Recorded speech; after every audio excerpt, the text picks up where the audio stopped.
In traditional education, you do the lesson, then you do the test. But in life education, you do the test, and then you learn the lesson. Well, why not get the best of both? Hey, it's a Kman here, and I've been in this fitness profession as a exercise professional for 37 years. So that's an amazing amount of time, but it's easy to do when you're doing what you love. I'm also an academic. I've been to university, I've done a degree, I've done my master's degree, and I'm very much a practitioner and a business owner, an entrepreneur. I've opened up 15 businesses in that 37 years. I've been in business for 31 of those years and a trainer for 37 years. So I've learned a lot of great stuff from academia, but also from life and from business and from a lot of great mentors that I've had in that journey. So this session is about giving you some insight and maybe giving you some ideas of how to approach A, you doing a course, whether it be a university course, the Max program, an academic course, and B, turning that information or that knowledge into a great life, into a great business, into a great career. Because it's not about the qualification unless you can transfer that knowledge into action and that action into results.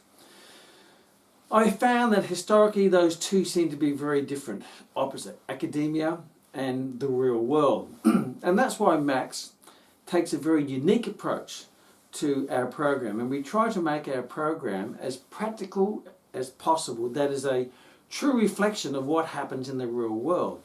And there's lots of lessons I've learned in my journey that you can apply to your education, but you also can apply to your life and your career and your business. So here's some clues. First of all, in life there's limited time. You know, your lifespan may go over 60, 70, 80, 100 years plus. However, what's important to understand, in that time span you have unlimited decisions. You can make as many decisions as you like. If you don't like the outcome of that decision, make another decision. And if you don't like the outcome of that, learn from it, get the lesson, then make another decision. So in life there's no winning and losing. There's no success and failure. All there is winning and learning, or success and learning. So replace your failing, or doing it what people say, did it wrong. No, you didn't do it wrong, you just did it different. And if that didn't give you the outcome that you wanted, then do it different again, make another decision, take another action, get the result, evaluate the result. If that's the result you want, fantastic, keep doing that. If it's not, then change what you're doing. There seems to be this great pressure on people if they do a course or in life that they have to succeed. And they get some idea that they have to succeed the first time, otherwise they're a failure. Well, anyone who becomes very successful has failed many more times than they have succeeded. Because from those failings are lessons. As the great Brazilian Jiu-Jitsu founder says, in Jiu-Jitsu there's no winning and losing, there's just winning and learning. And that's the approach that we take here at Max. I'm not here to teach you what to think, I'm here to teach you how to think, and think in a positive way. No one walked first time. When you're a little baby and you say, I'm going to go walking, you didn't set up and start walking. You fell many times and you kept falling and falling and falling and losing your balance, and eventually you corrected that balance, and over time you worked out how to walk. And you kept attempting to walk until you walked. You never gave up. You didn't attempt it the first time and go, that's it, I'm a failure, I'm never going to walk again, I'm not going to give it a go because it's just not in me, I'm not a walker. If that was the case, you'd be crawling around life right now. But if you take that approach of learning how to walk, which is instinctive when you're a little baby, you know, and your parents encourage you too. They didn't say you fell over the first time. Your parents didn't say, oh, you loser, you're no good at that, what's the point? Don't bother, give up, it's not going to work. No, your parents, who were your cheerleaders and your mentors and your role models, they encourage you to have another go, have another go, have a go. And you know what, from what I see, apart from that small percent who have some form of handicap, then everyone is walking. No matter how smart or not smart you are, or whoever you are, you're all walking because you kept trying until you succeeded. And if you take that approach in life and that approach to your academia, you keep going until you succeed, you will succeed. Because there's only two times that you fail. The first time is when you don't start to start with. Like you don't even start. You know, oh, probably no good at that, so I won't even give it a go. Well, you failed already. You missed the fail before you started. The second time is when you quit. So if you start and never quit, you will over time succeed. Now, some people will succeed faster and some people succeed a bit slower. But what you want to do is put everything in your favour to accelerate your level of success. And that's by gathering information and getting good mentors and learning as much as you can, and then applying it, and not being fearful of failing. Because fear stands for, fear is, F-E-A-R, is false evidence appearing real. I mean, it's just something manifested in your own mind. But what I do know is that if you keep trying, or you keep giving it a go, and you learn from those lessons and apply it into the next go, you will succeed. If you look at the great inventors, the greatest inventor in the world is a gentleman by the name Thomas Edison, who invented the incandescent light bulb, which is very fortunate he did that, because where I am now, it's going dark outside, but I have these lights here so I can do this film. If it wasn't for Thomas, who didn't invent the incandescent light bulb, I wouldn't be here chatting to you right now. But it has been said that it took him over 10,000 attempts to make the incandescent light bulb, which means he failed 10,000 times before he eventually succeeded. And when it was on around his 6,000th time, a journalist was interviewing him, and he said, how do you feel about, you failed 6,000 times to make the incandescent light bulb? And he said, no, let me correct you. I haven't failed 6,000 times. I have succeeded 6,000 times how not to make the light bulb. And if I keep succeeding in how not to make it, I'll run out of ways how not to make it and eventually work out how to make it. And it took him 10,000 times. And fortunately for us, that he didn't quit after the first time. Oh, that didn't work, not doing that anymore. Or 100 times, well, that didn't work, not doing that anymore. Or 1,000 times, oh, this is impossible, it can't be done, it can't be done. No, he kept going, and he even kept going through this 6,000th time. He was interviewed by a journalist to eventually got it, and now we all benefit from his work of not giving up. It's all like the great author who wrote the book Think and Grow Rich by Rob Kiyosaki, and he has two dads, his real dad who's a poor mindset thinker, and a rich dad, which is like a role model dad to him, who's very, very wealthy. And he's asked his rich dad, how come you always make very successful or very good financial decisions? And the dad's answer was, because I've made so many bad ones that I had to eventually get around to the good ones. So he's wealthy because he's made lots of bad decisions. But all those bad decisions, he took the lessons from that and applied it to his next decision. And if that didn't, the outcome wasn't the direction he wanted or the result he wanted, he changed it a bit and he made another decision. He didn't keep doing the same thing over again, because that's the definition of insanity by the great Einstein. He says the definition of insanity is doing the same thing over and over again, expecting a different result. But if you keep tweaking and changing it and applying it, then you're going to get to the result that you want over elimination. And that's why in the Max program, when our graduates are going through their quizzes, and there's lots and lots of quizzes that are attached to each of the sessions, whether it be anatomy or physiology or business and marketing, or it doesn't really matter, or programming or nutrition, you have unlimited attempts. It means you can keep going and keep going and keep going until you get it right. Because that is a reflection of life. In life, you have unlimited attempts. You can keep going and keep going and keep going until no one says you can't do that anymore. Not in our country anyway. You can keep going and keep going until you get it right. So why wouldn't academia be exactly the same? Why wouldn't academia condition you for real life? Because in real life, you can keep going until you get it right. In academia, there seems to be this approach is, I'll give you the test, and if you don't pass, you fail. And then if you keep failing, we'll kick you out of the institution, and you don't have another go. And you have to pay again for the course. Well, that to me is silly, because it is no reflection of what happens in the real world. In the real world, you can keep going until you get it right. Because every time you get it wrong, you learn a lesson to tweak it, to apply it to the next action or the next attempt. And then you get it. And every time the more you attempt it, the more you start thinking about it. You start thinking about it, because sometimes getting it right the first time doesn't make you think. Getting it wrong makes you think and go, what am I doing wrong here? Which one is it? Is it this one or that one, or this multiple choice or that multiple choice? My goal is in our quizzes is to get you thinking. And I don't make the answers black and white.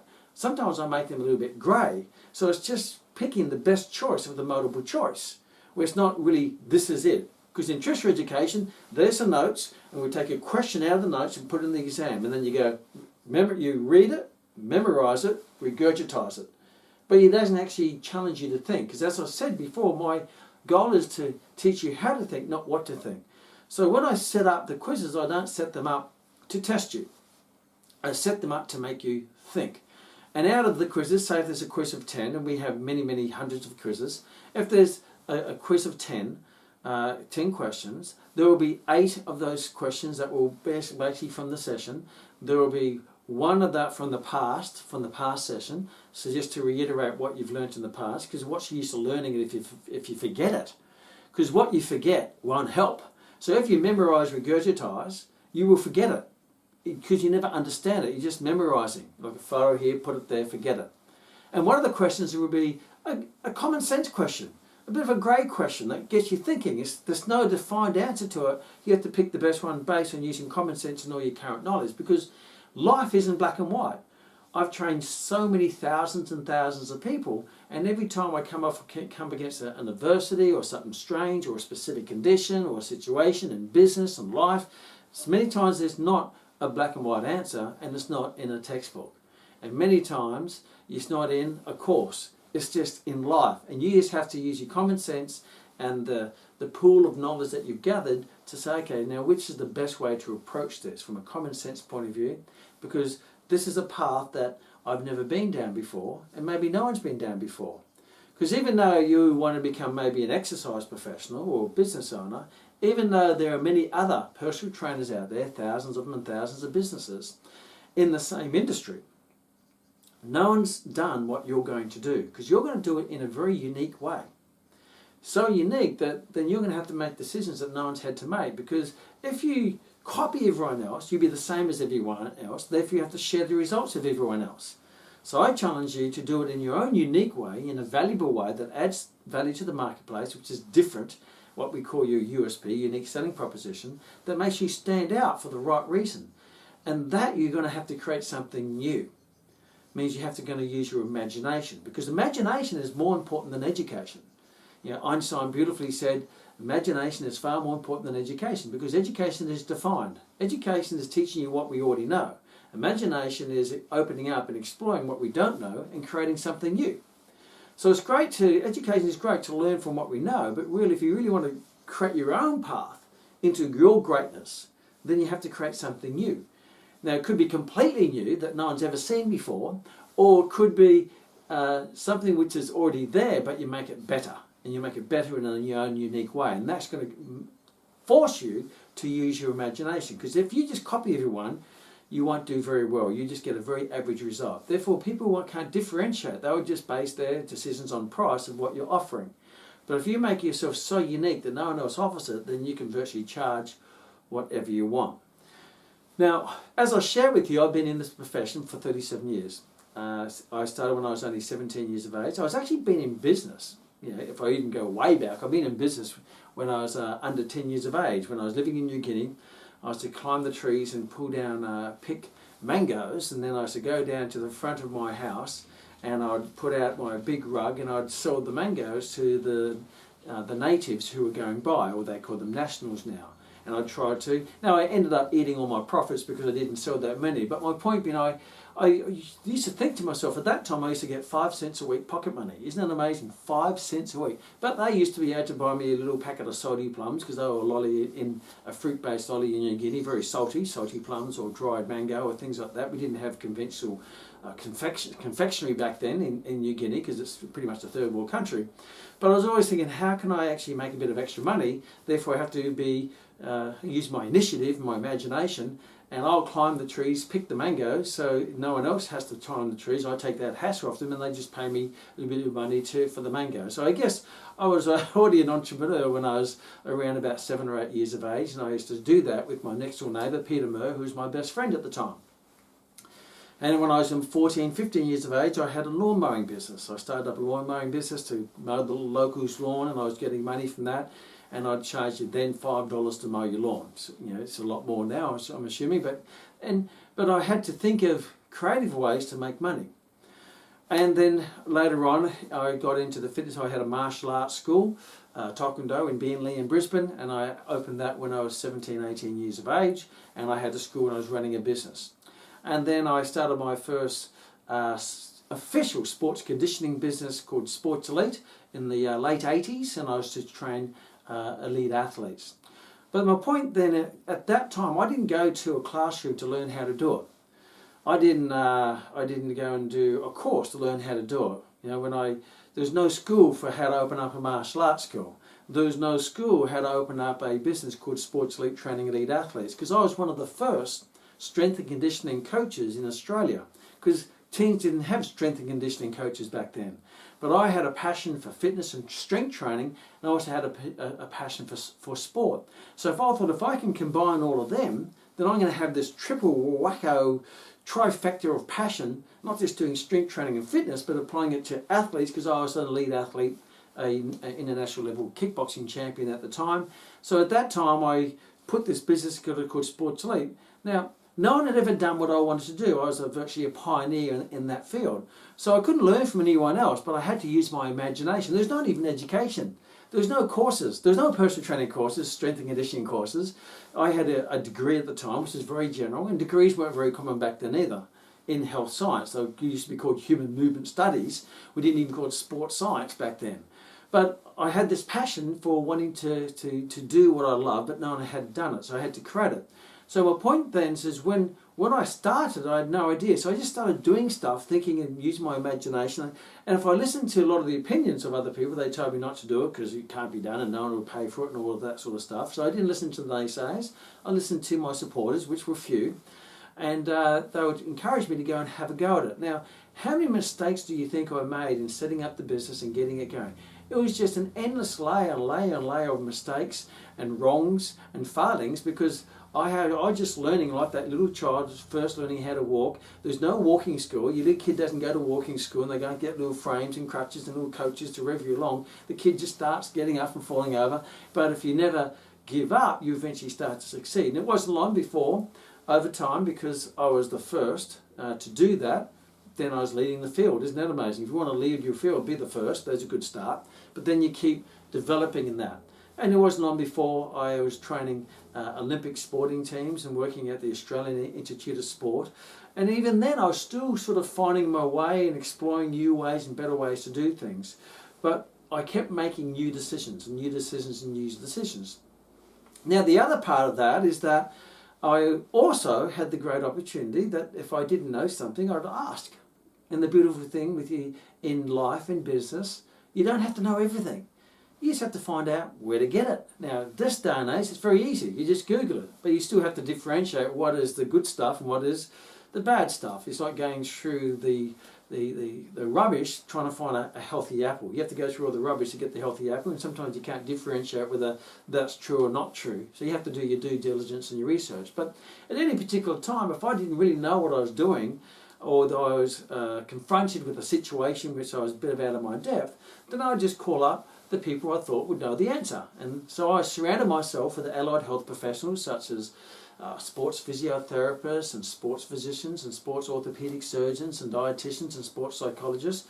So I built up this great little network of people. If I didn't know something, someone had an injury, someone had a condition, someone had a medical condition, someone had something, or a dietary challenge, I'd just call up the sports dietitian. I work with Julie Albright or Bruce Rawson, who is the sports physio, or Dr. Paul Armstrong, who's a sports physician, or Dr. Carl Ackerman, who's a specialist orthopedic surgeon. So I had all these people around me. So I was very open to learning. I didn't ever feel that I had to know everything. So the challenge with this day and age, a lot of people think they have to know everything, and they feel it's a weakness not to know. Well, it's actually a strength to admit that you don't know. And if you admit that and keep your ego and your vanity and stay humble and stay open to learning, if you ask someone for help, they'll be very happy to help you. Because the greatest compliment you can ask someone is ask for their advice or their opinion. So when I'd call these people up and say, hey, I've got this situation, I just need to run it by you, get your view of it, get your guidelines, and they'll go, yeah, sure, tell me about it. Because people love to help, because it's one of the human needs called contribution. That's why when there's a disaster in a neighbourhood or a town or a city or a country, everyone sort of gets up and goes and helps each other. You know, before that, everyone ignores each other. But when the chips are down, everyone chips in to help each other. That's called the human. But you can access that human need by just asking for help. So you always can make a telephone call, like in those game shows, call a friend. But you have unlimited phone calls. So in the Max program, if you don't know something, then call. Call the person who will know. And obviously if you're in our program, that would be myself, that would be Rory or Savvy Steve.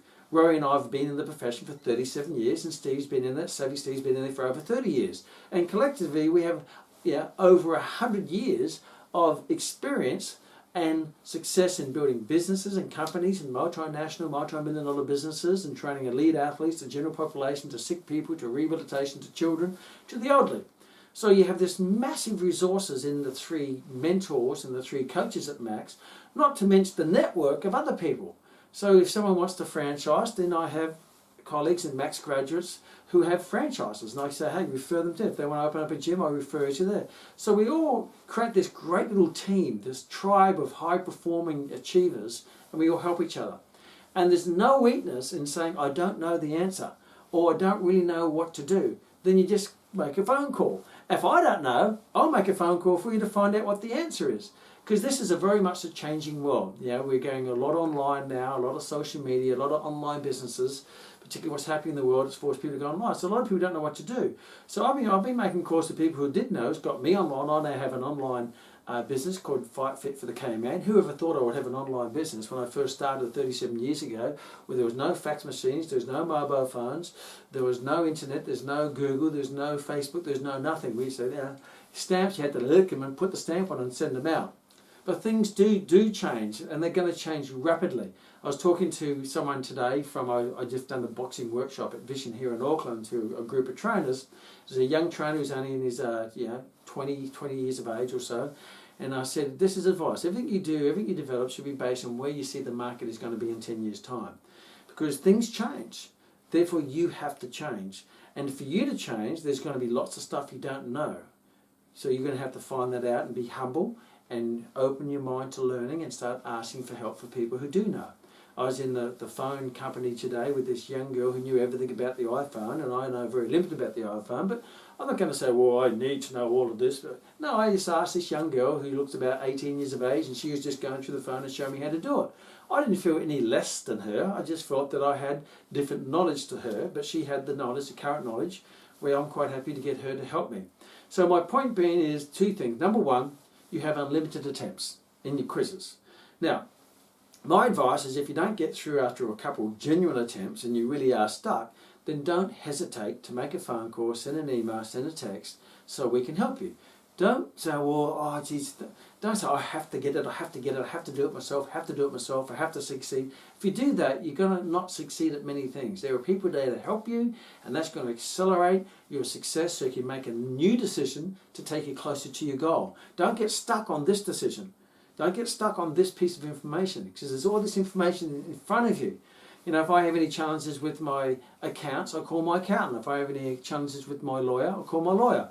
I'm about to build a new dream home down in the South Island of New Zealand. So I've got the building contract. Now, I'm not a lawyer. I'm not supposed to, and I say, well, I should know this. No, and I don't even want to know that. I'm going to send it to my lawyer. I chatted to them this morning, went through some things we need to tweak, a few things before I sign the contract. They say never sign anything, don't sign a contract till you run it past your lawyer. You're not supposed to be the lawyer.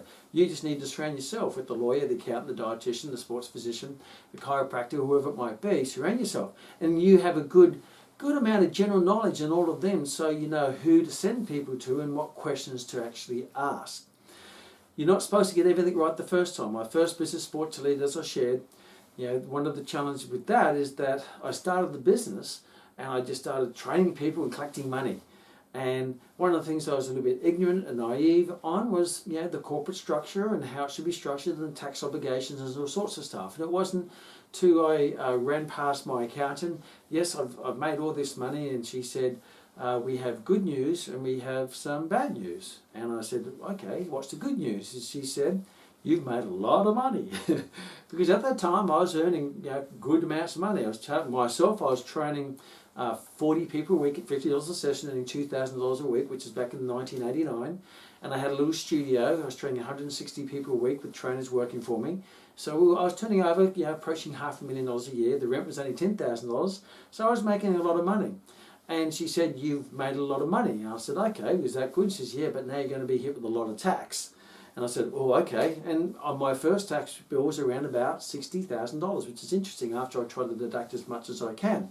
But her advice was, the challenge you have is that you have a company called Sports Elite and you had a company called Bright Rich Proprietary Limited.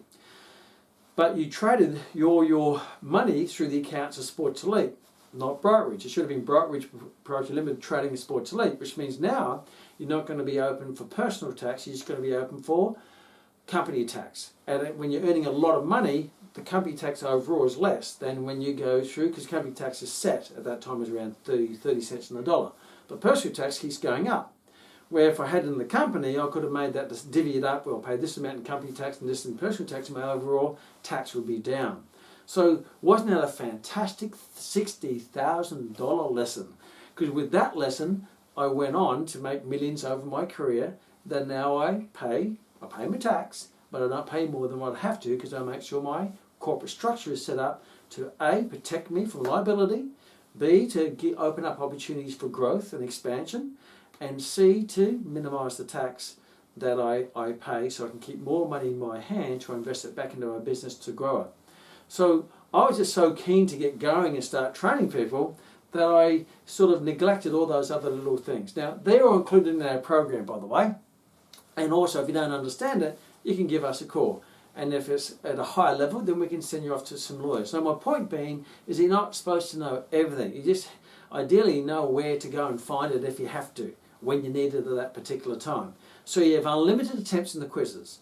You can ask for as much help as you want. Because in life, you can ask anyone for help. There's always going to be helplines and people willing to help you no matter what venture you're in. Whether you're an exercise professional, opening up a business, or opening up a church, it doesn't matter. You can always find the information, the people who's going to help you.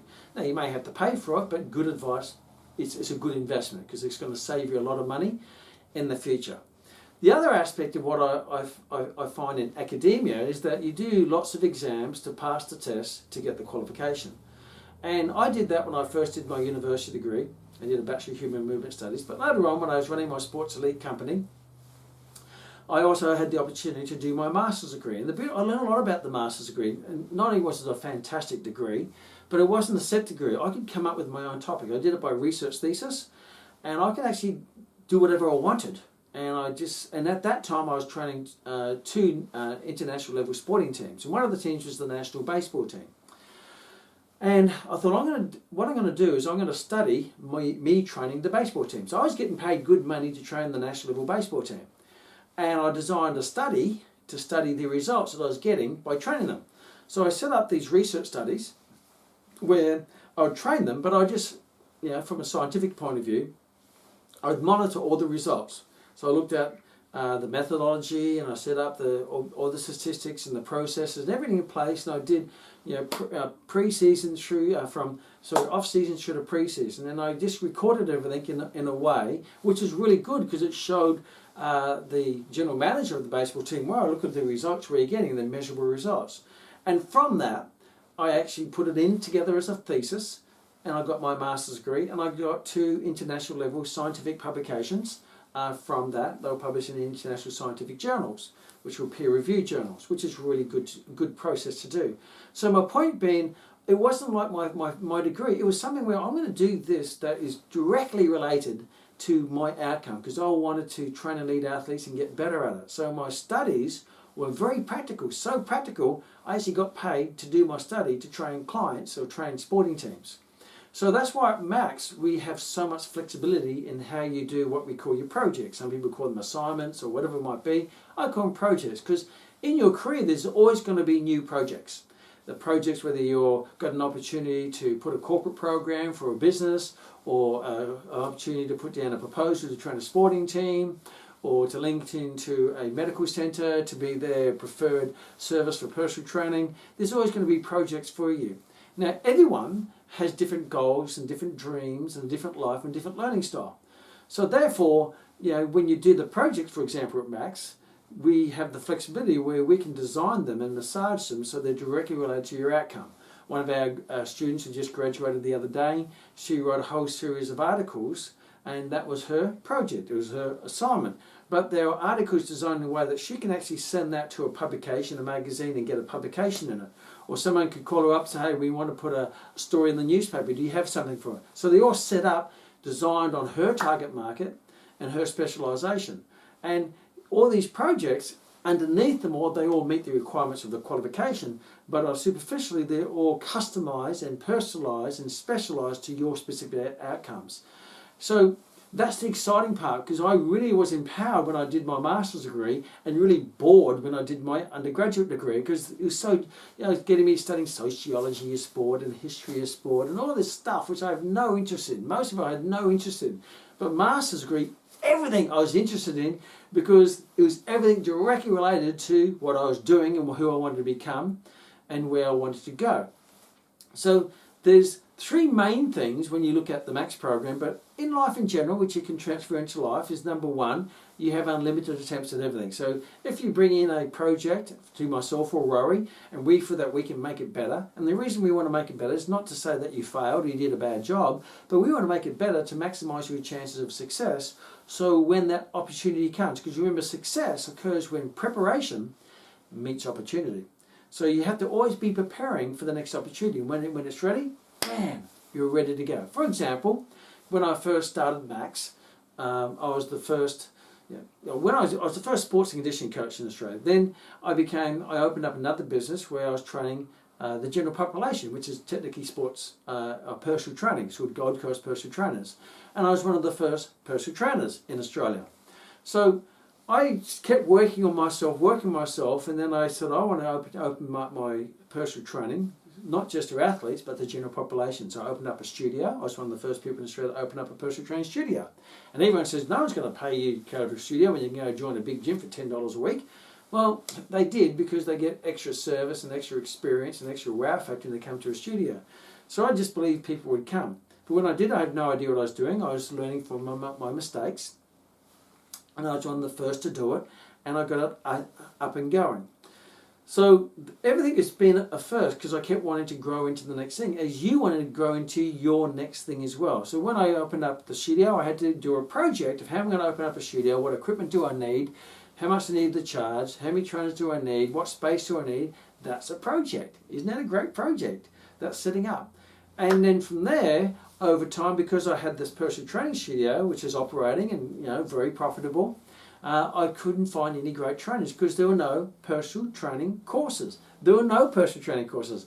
I just came back from a trip to America and saw the term personal training, came back and said, I'm going to do that here in Australia. But in Australia, at that time, the perception of personal training is only for the movie stars. It won't work for general population. General population won't pay for personal training, as they thought. Sports people wouldn't pay for sports conditioning. Well, they do. Most sporting teams now have a full-time, if not a part-time, sports conditioning coach who travel with the team around the world. Back then, it wasn't a thing. Personal training wasn't a thing. I made it a thing because I knew that if I thought it's a good thing, other people would think it's a good thing. Because I'm not the only person in the world who thinks that. I just seem to just act on my thoughts. So when I started it, well, it's up and going. So now I need trainers, but I couldn't get any trainers because there's no personal training courses. They didn't exist.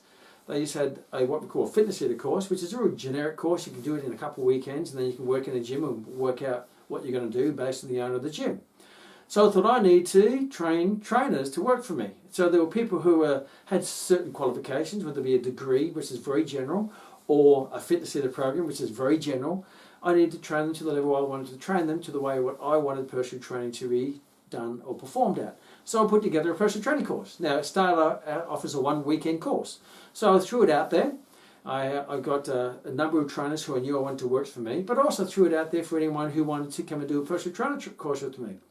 At that particular time, I didn't charge very much. I think the first course was only $65, and it just went up from there over the many, many decades. And I ended up getting over 30 people into my first personal training course. How cool is that? And so I had all these people who want to become personal trainers. Now the interesting thing is, I say, well, where do I go and get a job as a personal trainer? So you don't get a job as a personal trainer because the title personal trainer there's not an industry for personal trainers. If you want to do it, you have to do it yourself. You have to build your own self-employed business and start training people, because gyms didn't have personal trainers. They didn't have them at all. They didn't know what they were. They just had gym instructors, if that. So at that time, all these people were setting up personal training studios, which is really cool, or becoming personal trainers, training people in parks, or training them from home, or mobile trainers, or at-home trainers, whatever it might be.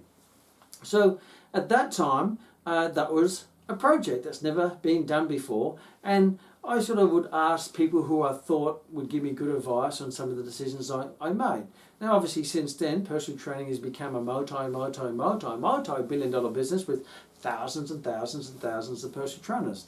But that first course sort of has expanded, and I've learnt much in those 31 years since I started Max. Understanding Max used to be called Sports Elite Fitness Leader Training Program, and then it became the National College of Fitness. Then it joined a group where we formed a company called Australian Institute of Fitness, and now it's moved on to Max. And every time I've progressed it, new project, I've always aimed to make it better and with better quality, as you are going to. But along that time, I've always had great mentors around me to help me grow. Great mentors like the great Winston Marsh, we call him the marketing guru. He helped me so much. And a lot of the people who've mentored me through that time, and I've just asked them for their assistance to help me. What is your advice on this? What is your advice on this? And that's why I'm here, to pass it forward to you as other people would pass it forward to me. So the point being is that you don't have to know everything. You just have to seek where to find it and then take some action on it, and you're going to make lots of mistakes along the way, because they're the foundation of success. Without the foundation of mistakes, if you want to succeed faster, make more mistakes. Because if you make more mistakes, you learn more lessons, you apply those lessons, therefore you have better outcomes. So you get all that information that you can get, then you take action on it, then you measure the outcome, you measure the results. If you don't like it, then change the process, do it again. Change the process, do it again. In my journey when I was a personal trainer, I've transformed myself many times from when I was the personal trainer in the late 80s and early 90s. I used to train people and I had my guns out because I thought personal trainers had the singlets and the muscles and all that bit. And what I'd do is I would train people, and then I started to realise that that's all great, but I started to mingle and have a circle of influence of more professionals, allied health professionals, physiotherapists and sports physicians and business owners, and I noticed that they didn't dress that way, and I always treated them seriously. So I thought, if I want to be treated seriously, I have to dress seriously. So then I started to transform my mindset and my exterior to more reflect of the professional that I am. So I started to wear polo shirts, and I started wearing long back pants, black leather shoes, black leather belt, and being more of a professional with a name badge, because that builds trust and it builds certainty. That's the other human need of certainty. It means you have to look trustworthy. And beforehand, I looked like a bit of a gym jock. One of my mentors, Rob Vogues, he was a client, then he became actually a business partner later on. I just spoke to him the other day. His business is booming at the moment, which is a business that we started together in massage, a massage academy called Q Academy. But he was the first person who said to me, he actually said to me early in my career, he says, how much money do you want to earn? And I said, $100,000 a year. And that's a lot of money back, well over 20, 25, 30 years ago. And he says, if you want to earn $100,000, why don't you start looking like you earn $100,000 a year? And that time I was in my little brother's t-shirt with my big muscles popping out, and I looked, and I took offence at first, but then the next morning I looked in the mirror and I looked like a bit of a jockstrap, my little short shorts and my little Reebok pump shoes and my little brother's t-shirt, and I thought, I don't really look like an exercise professional who can be taken seriously to deal with people who have diabetes, coronary heart disease, knee replacements, post-surgery, elite athletes who earn big money doing sport. I have to start to change my perception. I have to change my image, and that in turn changed me as well. But my point being is I learned from great people around me, as you can learn from us.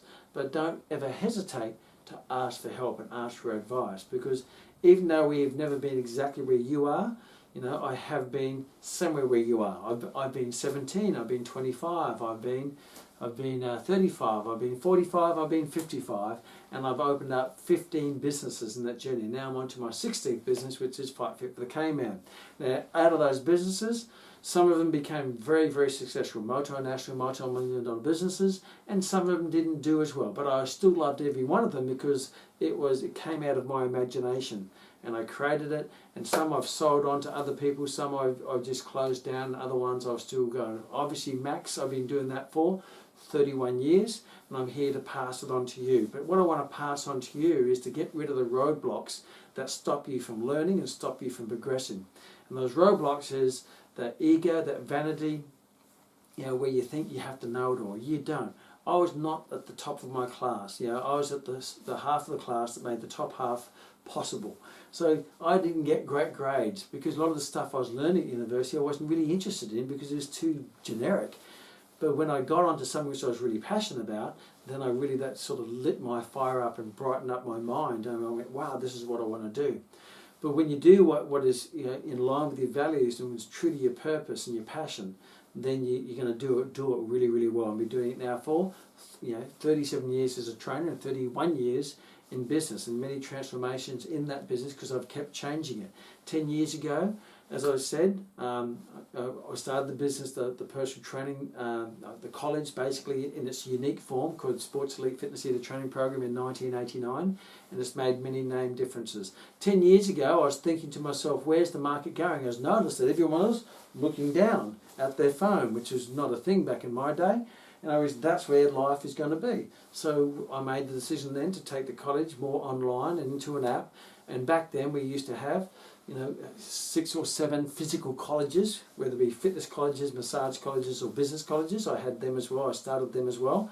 And then I realised that, hey, the infrastructure of a college is going to be, there's going to be some people who like that classroom feeling, but no business has ever started the classroom.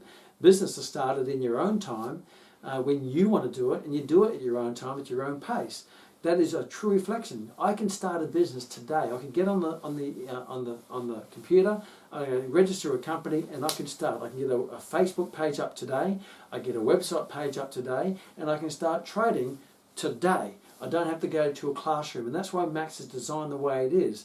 It is completely in your control. Not, well, when's the next intake of students? Really? When's the next intake? There is no intake in life. You create your own intake. You just go through the door and start it yourself. So, and then you have to go at the pace of a group. You have to go at the pace of a class. What if you're a fast learner? What if you want to get out there and do it faster? What if you're a slow learner and you want to take your time? Well, you don't want to be going at the pace of the herd, because if you're going at the pace of the herd, it's not your pace. The herd's either too slow or too fast. And you only get one shot out of it, because if you sit in the classroom and you get information, and if you don't have a photographic memory, you'll forget it. So that's why Max is at your pace. It's a self-paced program. It's completely customized to you, or whatever you want to do. You want to train athletes, you want to open up gyms, you want to be a life coach, you want to be a wellness coach, you want to open up retreats, and all of our graduates have done all of these things over time. Then yes, let's do that. Let's do that together, and let's do it at your pace that really energizes you, and let's do it your way. And the byproduct of that, underneath all that, you get a qualification, which is nice to sit on the wall, and Grandma becomes very proud of her little junior, got a lovely certificate up there, she's fully qualified, they finished their course, which is great. But most of all, if you can't link that into creating a great life, a great career, and a great business, then it's just a piece of paper on the wall. A lot of education shows lots of dots at you, but they don't show you how to join them up and how to create new dots to keep that picture growing, the picture of your life growing. So that's why you can start anytime, you can finish anytime, you can go at your own pace, and that's why we give you life education. Because the business is not started and finished in 6 months or however long. I've been in business for 31 years and I'm still continually transforming and transitioning my business to this day. And a lot of the people I was with Vision Personal Training today, and I was saying to the crew there, I was there when the founder, Andrew Simmons, started Vision Personal Training. I was there when he opened up his first studio, and Roy and I have worked very closely with him over those 20 plus years. Now he's got 64 Vision Personal Training studios, and he's done incredibly well, and it's an amazing business. But my point is taking him well over 20 years to build his business to where he wants it now. It's taken me over 31 years to build Max to where it is now. I have graduates like Adam Wiseman, who lives in Tasmania, in Devonport, and he has a magnificent facility called Essential Personal Training. And he graduated when he was 17, around about 24 years ago. He's now in his 40s, and I'm still working with him to this day, and he's transitioning his business now to online. One of my other graduates, called Greg, who owns Olympia. Body Transformation Sanctuary in Brisbane. He started with me when he was 18, when he was sweeping floors in a retail store in Movie World, and he became a trainer. And then from there he was training people, and then he opened up Olympia with his partner Cleo, and there's a little studio. Then went into a boutique studio gym. Then it's now into over 1,000 square metres. He's just expanded it by another 400 square metres because he's adding a whole floor of boxing and Muay Thai and kickboxing on it, whole floor, because now he's got this business that is now generating in the millions of dollars with over with 1,000, approaching 1,000 members in a very exclusive type gym. I've been working with him for 16 years. My point being is that's why we give you life education, because it's going to take you a lifetime, A, to learn everything you really want to know, and you never will learn it all, but B, your dream, your life goes over not 6 months or 6-month course, it goes over decades. I was saying to a bunch of trainers today, how long do you want to be a trainer for? And they said, as long as I can live. I said, yeah, that's a long time. So my point being is that this is not a short-term journey. This is a long-term journey. Get a great circle of influence around you. Our Max graduates have Savvy, myself and Rory around them for life. And we work with you, not just through the course to get you qualified, but most of all, to set you up for success and create the life you want to live, doing the career that you want to do in the business that you want to build. And if you put all of them in alignment, then it's a magnificent life. And we all seek the pleasures of the successes of each other by helping each other succeed through that life journey together. Because the great Zig Ziglar beautifully said, if you want to help others, it's really important, because if you help enough other people achieve what they want, then life will help you achieve what you want. And the more I help others, the more they help me. And the more you help others, the more they help you. Because the path to greatness is to learn to serve the many. And if you do that, you're going to be great. So have a great life. So do what you love, be passionate about, have a purpose, do it in alignment with the values. And don't let these roadblocks of, I have to pass everything. No. Life is a whole process of learnings, which people call failings or wrongs, but they're not. They're just lessons. You keep going till you never give up. Just never give up until you succeed. And if you need advice, don't be afraid to make your phone call to your mentors or your coaches or people you know who can help you. And then make sure whatever you do is massaged to serve your goal.